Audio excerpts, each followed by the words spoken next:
Bonjour vous autres. Alors, on est le samedi 13 décembre.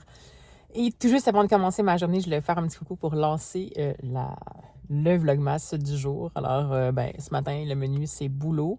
J'ai pas mal terminé mes lectures des romans de l'Avent. Donc, je vais voir cet après-midi, je vais pouvoir ouvrir l'album jeunesse et le casse-tête. Puis, je sais pas si ça se pourrait qu'il y ait un sapin au menu, mais là, j'ose pas trop vous donner de l'espoir parce que la dernière fois, on ne l'a pas fait. Là. Mais en tout cas, peut-être qu'il y aura un sapin au menu. Fait que voilà. Alors, sans plus tarder, allez, on lance ça, ce vlogmas-là.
Bonjour vous autres. Alors, pas on est, mais je suis de retour du boulot. Et comme vous avez pu voir, j'ai finalement récupéré un sapin. Il est encore plein neige, par exemple, fait que je sais pas trop si on va pouvoir le décorer aujourd'hui parce que, bon, on va laisser sécher un peu quand même avant de mettre des guirlandes lumineuses dedans. Mais bon, on verra pour la suite. Mais bon, au moins, il y a un sapin dans la maison. Fait que si c'est pas aujourd'hui, ce sera demain potentiellement qu'on va le décorer. Alors, je suis bien excitée. Ça sent super bon dans la maison. On est là pour ouvrir ensemble les calendriers de l'Avent. Donc, le calendrier casse-tête, comme vous avez vu, les mots-clés, c'est Oats and Milk. J'imagine que c'est une petite scène de déjeuner, peut-être? Ouais, avec la petite neige par la fenêtre. Vraiment chouette. Et on a l'album numéro 13. Hop, on va l'ouvrir. C'est encore en couverture rigide. J'ai vu le prochain qui est en couverture souple, c'est celui dont je vous parlais de Jen Campbell. Il est bientôt, mais il n'est pas tout de suite. T'sais, dans le fond, sur les 24, je pense qu'il y en a 3 que j'ai pu identifier juste parce qu'il y avait des couvertures souples, mais les autres, je m'en souviens plus du tout. Donc, ça fonctionne quand même bien, cette technique-là. Alors...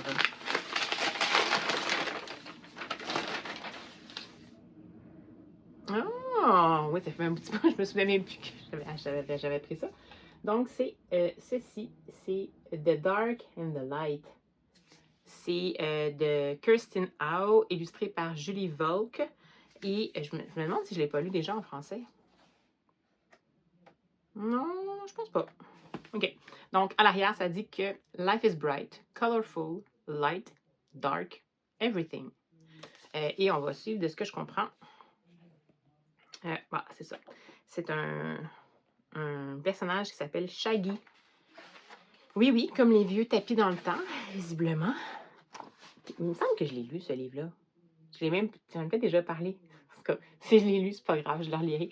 Dans le fond, c'est ça. C'est que c'est Shaggy qui habite dans un monde de la noirceur et qui va finir, si je me souviens bien, par trouver une façon d'aller dans le monde de la clarté. Il y a beaucoup de textes quand même, donc enfin, j'ai hâte de lire ceci. Alors voilà pour ceci, le casse-tête. Et finalement, je me suis lancée par hasard, puisque je ne savais plus quoi écouter. J'ai décidé de me lancer encore dans un autre Cozy Mystery, dans les lectures que j'avais techniquement mis dans ma pièce à lire du Cold Winter Challenge. En tout cas, tout ce qui est Cozy Mystery, ça rentre au poste, comme on dit. Et c'est le tout premier roman publié chez Erol, de Laurie Forêt, qui est qui est une autrice, mais qui est aussi une bookstagrammeuse qui est connue sous le pseudo de Pumpkin Library. Et son premier roman, il s'intitule Meurtre et préjugés. Et bien voilà, c'est un cozy mystery avec des beaux clins d'œil à Jane Austen, bien assumés, bien entendu. Et on va suivre Bess, n'est-ce pas? Pas Lizzie, mais Bess, qui est une jeune femme début de la trentaine qui décide soudainement qu'elle en a assez de sa vie à Londres. Ça se passe en Angleterre en passant. C'est une autrice qui est française, mais ça se passe en Angleterre. Ah, pas française, excusez-moi, elle est belge, je crois. Mais c'est une autrice francophone, mais qui a écrit une histoire qui se passe à Londres. Qu'est-ce que vous pensez que mon chat est venu chercher? Hein? Est-ce que c'est ça qu'il est venu chercher? Oui. Attention les oreilles. Est-ce que tu es venu chercher ça? Oh! On va avoir la paix, mais ça va entendre du grattage, c'est sûr. Bref, alors, on va suivre dans ce roman-là de Laurie Forêt, donc Meurtre et préjugés, publié chez Erol. On va suivre Bess, qui, comme je vous disais, a décidé de faire un virage assez majeur dans sa vie en partant de Londres, où elle s'était installée finalement, mais elle vient d'un petit village, puis je me souviens plus, dans les Cotswolds, puis je me souviens plus c'est quoi le nom du village, je pense que c'est un village fictif de toute façon. Puis il y a encore sa tante qui habite là, ses parents, sa sœur. Et elle va décider de se relocaliser là, parce que ça fait 10 ans qu'elle vit dans le monde de il me semble que c'est gestion du risque. Je crois qu'elle travaille genre chez JP Morgan, quelque chose comme ça.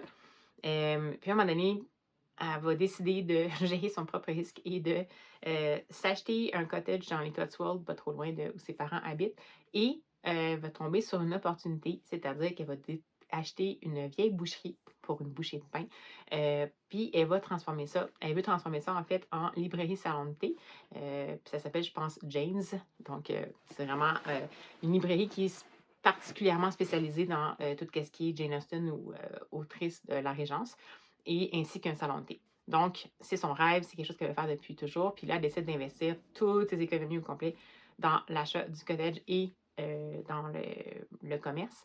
Et tout est prêt, elle vient d'arriver, ça fait peut-être 2 semaines qu'enfin elle a fini par réussir à s'installer. Il reste les dernières choses à faire un peu dans sa librairie salon de thé. Et le matin, elle décide de rentrer dans sa librairie salon de thé et elle tombe sur le cadavre bien sanguinolent de une dame qui s'appelle Evie Smith. Evie Smith, qui est l'espèce de. C'est une. On dirait un busybody, mais c'est comme une commère de village, mais pas fine vraiment. Elle est vraiment. Elle a tendance à vraiment piquer les gens dans leur. Puis essayer de révéler des choses parce que elle a toujours l'air de vraiment comme trouver ça satisfaisant quand les autres souffrent un peu de ses remarques et tout. Donc, c'est pas nécessairement la femme la plus populaire dans le village. Mais il y a quand même elle a quand même un petit cercle d'amis et tout, mais le restant du village n'a pas l'air de trop l'apprécier. Et voilà que cette fameuse Evie Smith est retrouvée assassinée dans le jardin qui donne juste dans la librairie salon de thé de Bess. Alors voilà, ça commence bien. Elle est censée ouvrir dans 2 semaines, même sous peu en fait. Puis là, bien évidemment, il faut qu'elle appelle la police. Puis, mais comme elle a quand même du caractère, c'est pas sans rappeler le caractère de Lizzie Bennett, ben, je dirais qu'elle s'est peut-être pas fait un ami de l'agent de police qui va venir pour constater le meurtre. Et ben, étant donné que ça se passe dans sa librairie, qu'on apprend assez rapidement dans le livre que la fameuse Evie Smith semblait être complètement contre que la librairie Salon de thé s'installe dans le village, ben, ça fait de Bess un suspect numéro 1.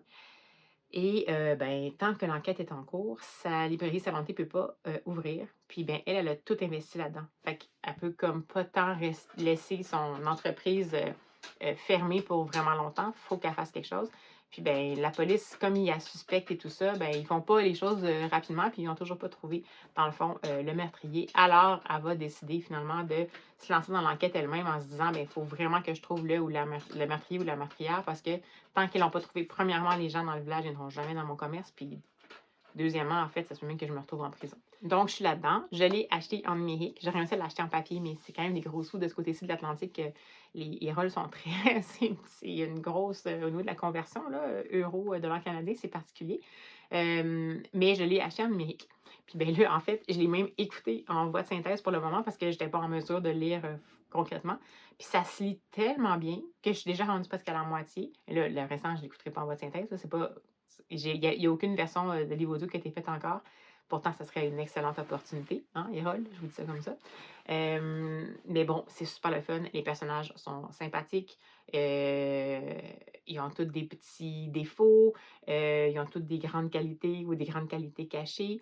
On est quand même dans ce qu'on pourrait dire des archétypes de village, mais on sent quand même que Laurie Forêt a comme décidé de donner une histoire à chacun des personnages, ce qui fait qu'on s'y attache. On n'a pas tant l'impression de juste être dans des archétypes. Puis il y a une très belle représentativité, juste te dire, c'est super intéressant. Sans que ce soit souligné, c'est juste tout à fait normal. Puis ça, c'est pas toujours le cas, mais maintenant de plus en plus, mais c'est pas toujours le cas, donc ça vaut la peine de le souligner. Mais c'est vraiment excellent jusqu'à maintenant. Vraiment une lecture de plaisance encore, comme je vous disais, comme je vous parlais quand je parlais du Cozy Christmas Mystery de Karen Pitaki. Pour moi, c'est vraiment une agilité littéraire qui est du même acabit. C'est super plaisant. Je vous dis, pour moi, la clé, c'est la construction des personnages, le contexte. On apprend assez rapidement qu'est-ce qui va se passer. Le moment où Bess commence à se lancer dans l'enquête est quand même. Ça prend un peu de temps avant que ça arrive, mais en même temps, ça reste que c'est un tome de mise en place parce que oui, il y aura supposément d'autres tomes subséquents, dont un second qui est censé sortir éventuellement, je pense, en 2026. Donc, c'est ça, ça reste quand même un tome qui est un tome de mise en place. Mais jusqu'à maintenant, ça me plaît bien. On a souvent dit de ce livre-là que c'était un livre gourmand. Je peux dire que oui, parce qu'elle a probablement fait de la pâtisserie, mais c'est aussi comme. Elle aime bien manger. On parle souvent là, de. Je sais pas. Puis en plus, elle mange des pâtes souvent. Moi, j'aime vraiment les pâtes. Puis je parlais tantôt, puis là, j'étais en train d'écouter ça en voix de synthèse, puis j'avais faim parce que je venais de finir de travailler. Je n'avais pas encore mangé. Je m'en allais magasiner les sapins, puis j'étais juste comme. Puis elle parlait de fettuccini cacio di pepe, je pense, quelque chose comme ça. Là. C'est les pâtes à l'italienne là, qui sont poivre et parmesan. J'avais vraiment faim. Puis là, pâte au pesto, puis là, d'autres trucs, puis des desserts succulents et tout. Donc, voilà. Tout ça en plus avec le fait que j'ai toujours lu mes romans de l'Avent de ce matin. Puis le Cozy Love de Anne Filippini est toujours aussi top-notch. Et bien, il est aussi gourmand de son côté. Bien là, on est vraiment dans la pâtisserie de haut de gamme. Fait que c'est sûr que si vous essayez de ne pas trop penser à la bouffe pour diverses raisons, genre juste vous êtes en train de travailler et vous n'avez juste pas l'opportunité de manger, assurez-vous d'avoir comme soit déjà mangé ou à d'avoir l'opportunité d'avoir un repas tout bientôt ou des collations tout bientôt, parce que je vous garantis qu'en disant meurtre et préjugés, vous allez avoir faim, c'est sûr et certain. Donc voilà, donc je vais poursuivre cette lecture-là. Je pense pas que je vais la finir aujourd'hui, mais à mon avis, je vais la finir demain. Donc bon, je vais vous en reparler quand je vais avoir un peu plus avancé. Mais voilà, donc pour le moment, le plan, c'est vraiment l'album jeunesse, le casse-tête. Puis c'est sûr que si je fais le sapin, je vais vous filmer ça, puis je vais vous revenir. Alors à tantôt!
Et bonsoir. Alors, on se reprend rapidement avant que j'aille faire dodo. Je suis vraiment fatiguée. Pour vous parler de l'album que j'ai lu aujourd'hui. Aussi pour vous dire que finalement, j'ai regardé un peu où j'étais rendue sur mon livre numérique. Donc, Meurtres et préjugés de Laurie Forêt. Voilà. Et j'en suis rendue, je ne sais pas si on le voit, mais à 60%. Donc, tout ça en une journée. Je l'ai vraiment dévoré. Donc, je vais voir ce que je peux lire ce soir. Mais c'est sûr que demain, à mon avis, il y a vraiment de quelque chose d'imprévu. Je devrais être capable de le terminer. Voilà. Sinon, la lecture que j'ai faite, c'est celui-ci. Donc, The Dark and the Light. C'est de Kirsten Howe et illustré par Julie Volk. C'est chez North South. Je ne sais pas ce que j'ai pensé. J'ai adoré les visuels, d'ailleurs, de Julie Volk. Ou Volk, je ne sais pas comment on prononce son nom parce que c'est O-tréma. C'est peut-être Volk. Et les illustrations ont été faites en cyanotype. Donc, c'est une technique spécifique qui fait que les bleus ressortent. Ça dit que c'est une des techniques spécifiques qui a été le tout premier procédé qui a été utilisé dans la photographie. Ça a été inventé en 1842 par Sir John Herschel. Et ce que ça générait comme procédé, c'est que ça faisait que les bleus étaient super intenses. Donc, le visuel, vraiment, je trouve ça intéressant. On est vraiment dans l'abstrait, la texture des émotions. On n'est pas dans... On est dans l'éthéré, disons. Puis, c'est très intéressant ce que ça fait. Surtout, évidemment, la division entre le clair et le sombre.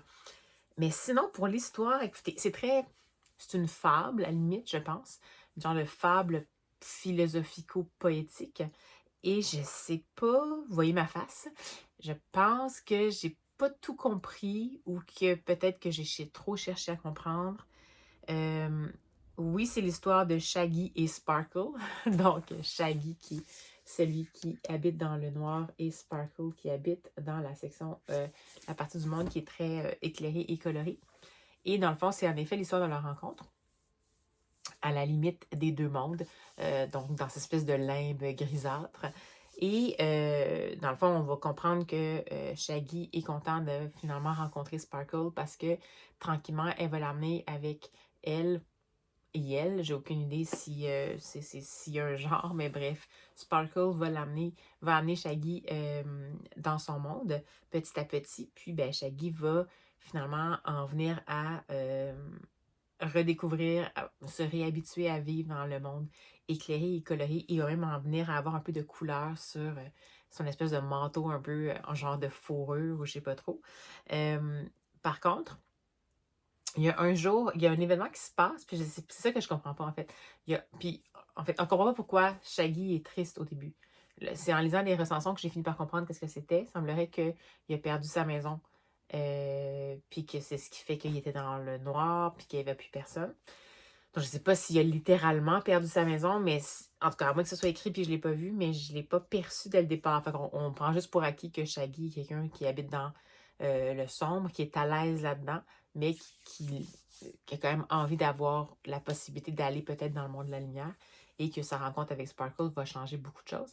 Et dans le fond, ce qui va se passer, c'est que ça va se renverser en cours d'histoire. C'est qu'à un moment donné, Shaggy va attendre après Sparkle pour... il se rencontre toujours à la jonction des deux mondes et tout ça.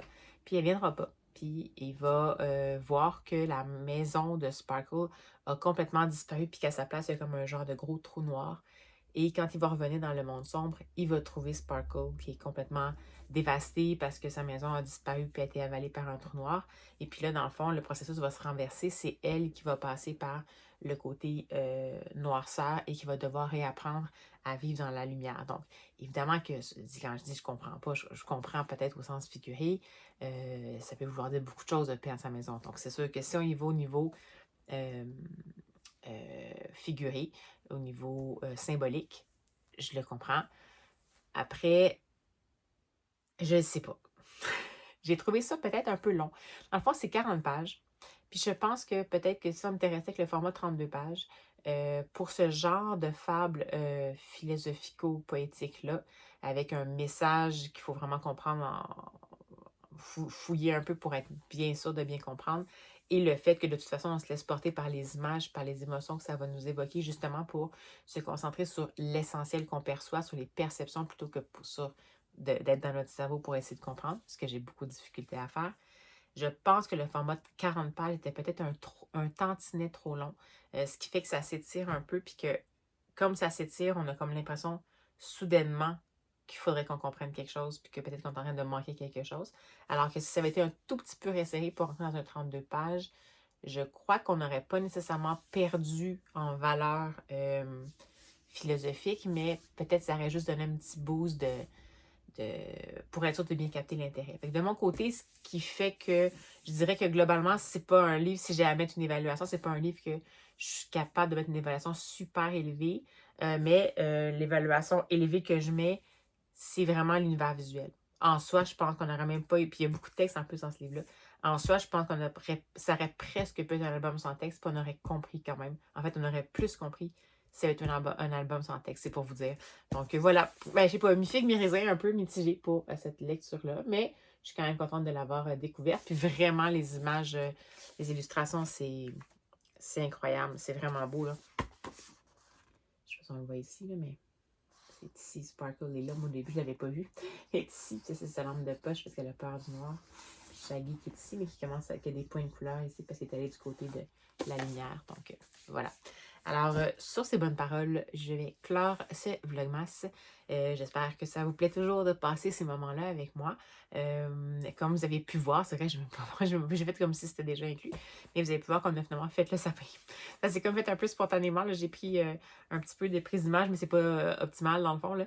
Mais ben, dans le fond, c'est Noël dans la maison. On a sorti les trucs de Noël. Puis moi, j'aime vraiment comme le côté. Je me tanne pas en fait de l'ambiance que le sapin va créer. Le côté un peu petite lumière, petite loupiote, un peu d'éclairage et tout ça du sapin. Puis même cette espèce de grosse boule de Noël qui est un peu intense, mais j'aime beaucoup ce que ça fait comme ambiance. Donc, quand on arrive à cette période-là de l'année, c'est comme un peu mon me-time, ma façon de genre me détendre, m'apaiser. C'est vraiment en étant dans un peu l'éclairage un peu pas sombre, mais pas super éclairé, puis avec juste le sapin, puis l'espèce de boule de Noël rouge qu'on a, puis voilà. Fait que juste de savoir que demain matin, en déjeunant, je vais pouvoir allumer le sapin, parce que oui, moi, je fais partie de ces gens qui vont allumer le sapin pour déjeuner. Enfin, soit il ne fait pas encore très clair quand on se lève. Ben, j'en suis totalement heureuse d'avance. Alors, ben voilà, bon, j'arrête de blablater. Voilà, donc, dans tout bientôt, on va se recroiser. Donc, on se dit à demain!